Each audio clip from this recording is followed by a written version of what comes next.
astăzi.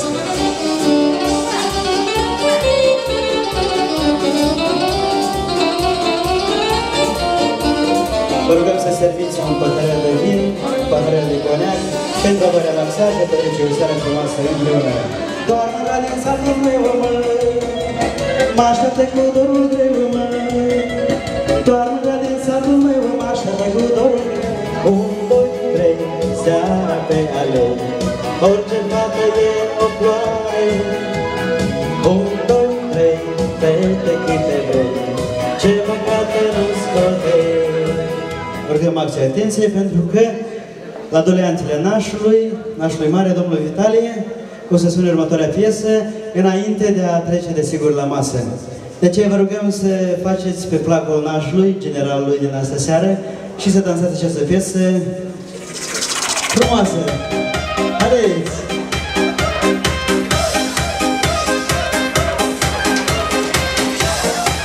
Haide, nașul!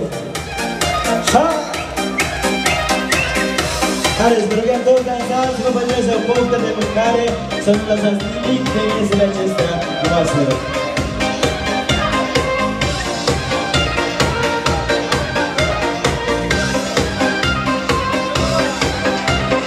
Mă omoare mama de nu mă însoară aici la țară. Tot am zis de un an și o vară că mă las de băut iară.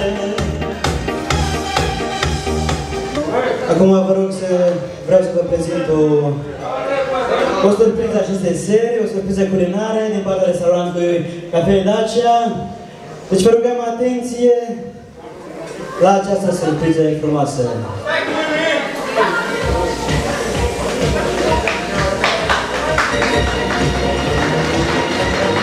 Aplauze pentru aceste bucate culinare foarte minunate.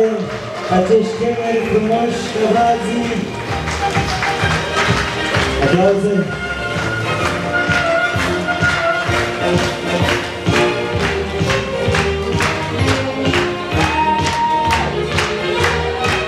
Pentru țară merge, apucași de curvele nimeni, nu vrea să vă mi-a lăsat amintirelor care mă sfârșită și noi suflete trista.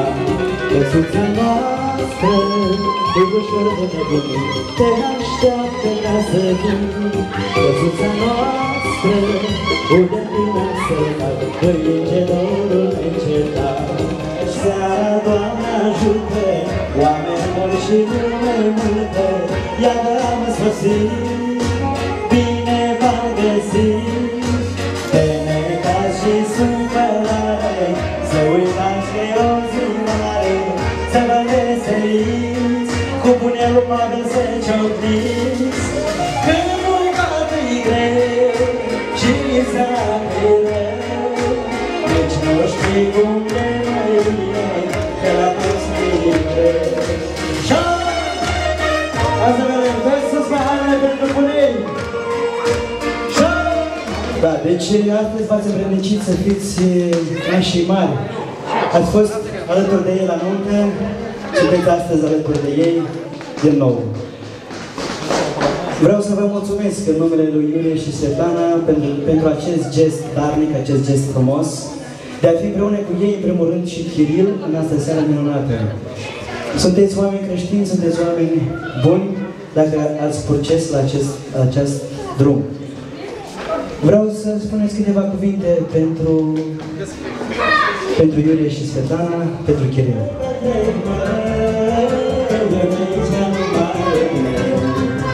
Stau cu voi aici mi bine, cu cumătele mele. Stau cu voi aici mi bine, cu nașul mare mele. Ce stă omul așa, până mă și-dă, nu stă văimăra. Dacă acum nu vă treci, de ce te ești, astăzi ești mâine nu e. Ce stă omul așa, până mă și-dă, dacă acum nu vă treci, sunt altă și ești avea. Zic că lumea ce ne zice, două flori alăturea, în gândire două sfânt ești vesel dacă și ești a mea, cea mai luminoasă lumea. Frumoasa mea de noaptea asta, să ne iubim ca doi nebuni, să fiu altarul vieții tale, să fiu iubit de tine. Zice lumea despre tine că ești perechea mea, că ar fi cu mult mai bine să-i găsești ca cineva. Zi-mi-e de mine într-una că ai intrat în viața mea, cum să-ți trecură minciuna nevăzută în mahala. Zic-e lumea ce are zice, eu tot una te iubesc, clipele cele mai bune lângă tine le trăiesc. Zic-e lumea că ai putea schimba ceva. Să punem хорошо, я это знаю, знаю. Хорошо, все будет хорошо, о, чувствую, я таки загуляю, о, загуляю.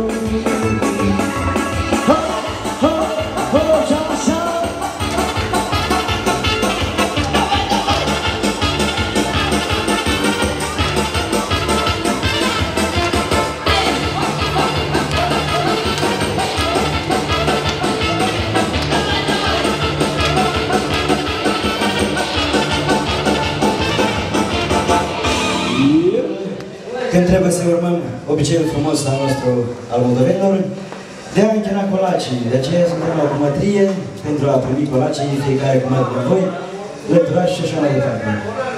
Da, deci primii colaci se spune și așa este bineveniți să meargă la nași. La nașii Iman, la domnul Vitalie și doamna Viorica, care sunt gata să primească colacii. Să vedem vornicei, sunt gata? Haideți! Să închinăm colaci cu drag, în asta seară minunată. Șa! Fiuiți vornicei! Șa!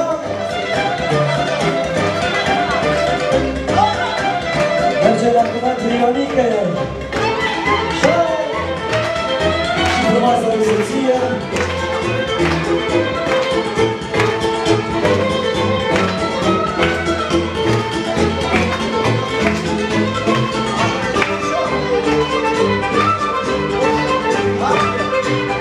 Oricând să primiți până și tare că aduce nevastă curaj.